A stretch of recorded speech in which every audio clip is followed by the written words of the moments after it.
I never thought I'd be the kind of man who set traps for the woman he loved. But there I was, in a small Bangkok cafe, pretending to scroll through my phone while my mind was a storm of doubt. Her name was Molly. She had this way about her: a soft voice, eyes that could calm any storm, and a smile that could rebuild a broken world. For 2 years, our life was this beautiful mix of ordinary and miraculous. We'd have street food dinners by the Chao Phraya River, sing our hearts out at late-night karaoke, and on quiet mornings she'd hum old Thai pop songs while making coffee.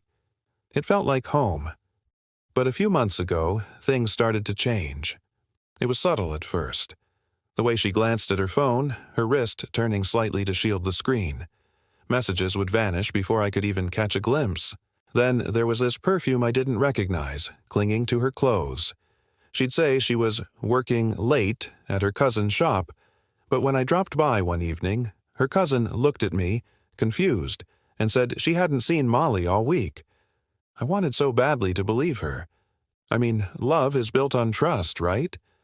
But trust starts feeling like sand slipping through your fingers when suspicion starts to blow. The tighter you clench your fist, the faster it disappears. So I made a decision I still wrestle with today. I decided to test her. It began as a simple, almost harmless idea. I created a fake social media profile. I called him Mark Evans, a foreigner living in Bangkok with just enough charm and mystery to seem interesting. I used stock photos, built a plausible backstory, and then I started liking her posts. For the first couple of days, she ignored my messages. I felt a small flicker of relief. Maybe I was wrong. But then, on the 3rd day, a notification popped up. A reply from Molly. "Nice picture by the river. Where is it?" That was it. That was the moment my heart cracked.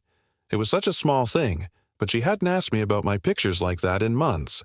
Our conversations had become so routine, almost transactional. But with Mark, she was different. She laughed, she teased, she flirted. For an entire week, I watched from behind a screen as she built this whole other version of herself. A version that didn't include me. She told Mark she was single. She said her last boyfriend was too jealous, too controlling. Reading those words, I felt this strange mix of fury and shame. Maybe I was jealous. Maybe I was becoming controlling. But what do you do when you feel betrayal creeping in from every corner? So I decided to push it further. As Mark, I asked her out for a drink at a rooftop bar near Sukhumvit. She agreed instantly, without a moment's hesitation. The night of the date, I got there early. My hands were shaking so badly I could barely hold my drink. I found a spot in the shadows, and I waited. Then she walked in. She looked beautiful, dressed up like it was a first date she was genuinely excited for. She sat at the bar, scanning the faces in the crowd, a mix of nervous energy and anticipation on her face. I let her wait. 5 minutes, 10. Then I walked up behind her. No disguise, no mask. Just me. "Molly," I said, my voice barely a whisper. She turned, and her hopeful smile just froze on her face. The color drained from her cheeks. What are you doing here?" she stammered. I looked her right in the eye. "I could ask you the same thing," I replied. For what felt like an eternity, we just stood there in silence. The city lights outside the window seemed almost cruelly bright, and the bar's music faded into a dull hum. Finally, she broke the silence, her voice trembling.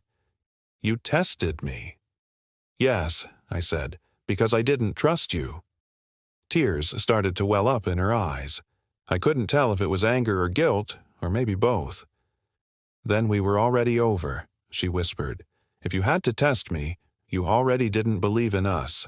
Her words hit me harder than any confession could have. I came there wanting an apology, wanting her to admit she was wrong, wanting to feel justified in my pain. But instead, she turned it all back on me, making me question my own actions. Was what I did a form of self-defense? Or was it just another kind of betrayal? We left separately that night. For days, I just wandered the streets of Bangkok feeling completely hollow. The city that once felt so vibrant and alive now seemed like a fake movie set built around my personal tragedy. I deleted the fake account, I blocked her number, and I tried to convince myself that I'd done the right thing. She had, after all, confirmed my worst fears. But late at night, I'd lie awake, replaying that final conversation. I kept hearing her voice. You already didn't believe in us. Was she right? Did I orchestrate this whole disaster out of my own insecurity? Weeks went by before she reached out with a single, simple text message. It said, I deserved to be caught, but I wish you had trusted me enough to talk before you tested me. I stared at that message for hours. I never replied, not because I hated her, but because I honestly didn't know what to say. How do you even begin to rebuild something that's been broken twice, once by deceit and once by distrust? Months later, I ran into her at a crowded night market. She was with her friends, laughing, looking radiant. She seemed lighter, happy. We made eye contact for a split second, exchanged a polite, small smile, and that was it. In that brief moment, I realized something profound. Love doesn't always die in a fiery explosion of anger. Sometimes it just quietly fades into a quiet understanding. I wasn't the victim in this story, but I wasn't the villain either. I was just a man who loved too deeply and feared losing it all too much. And maybe she was just a woman who craved a sense of freedom more than she craved the security I offered. That night, I went home and deleted the last of our photos together. I didn't do it out of bitterness or anger, but as an act of release.